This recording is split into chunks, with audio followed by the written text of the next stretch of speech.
This tutorial will show you how to use the VLOOKUP function from Excel, which is probably what I find one of the most useful functions in Excel.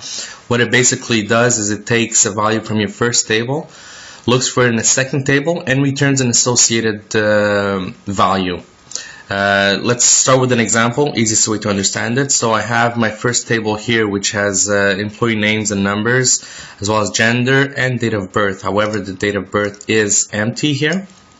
I have another table which has the actual employee ID, and it has the date of birth for each associated with each employee ID. So we're gonna click on the first cell on my source table here, and I'm going to start the function VLOOKUP. So VLOOKUP, open brackets. As you see, Excel here helps you out by giving you what parameters are required. So the first one is my lookup value. So my lookup value will be my employee ID. So I'll click on A2 here, comma. Next one is a table where I'm actually looking for this information. So there would be my second table here. So what I have to do is I have to select all the table, because that's where it's going to look in. So I start with the first cell here and drag down to the bottom cell here. So then I press comma. Column index number is in my table here where I have my date of birth. Which column do I want to return? So in this case would be column 2. Employee ID is my column 1, date of birth is my column 2, so I want to return values that are in column 2. So I put 2. And my last parameter here is true or false. True is for an approximate match, false is for an exact match. In this case I want exact matches, so I will use false. I can double click on it here, and then I close brackets and I press enter. So there you go. As you noticed, it when I get the value for date of birth for employee ID 320, and if we look it up here, we can see that it's correct, 12/12/1972, 12/12/1972. Now what I need to do is copy this formula down to my other cells here. So I can simply click on the little square at the bottom right of my cell, leave it clicked, and just drag it down.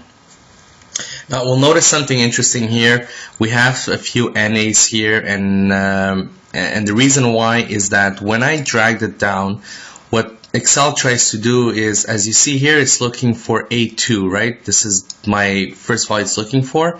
If I go down here, it's looking for A3, A4, A5, and so on, which is fine. However, what it's also doing is it's changing my lookup table here. So here I have H2I11, which is the actual table I'm looking in.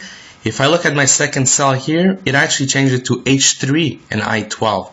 H3, I12, as you see here on the right, is actually moving my table down. So I'm going to have blanks here at the bottom.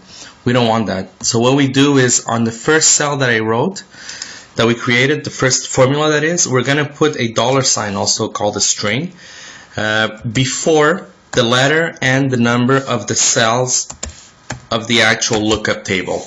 So now instead of H2I11, I have string H, string 2, string I, string 11. What this does is when I copy it down, as I'm going to do now, you'll notice that first of all, you'll notice that all the dates of birth are there, and if I actually click on the second cell, I still have H2I11. And if I go down, H2I11 all the way down. So that's very important, or else the table would actually not make any sense. Very important, the table that you're looking up, the lookup table, the first column has to always be the column you're looking for your value in. So it has to be my employee ID column here. If this was at the end of the table, I would have to actually cut it out and paste it at the beginning of my lookup table. And that's basically your VLOOKUP function. Thank you.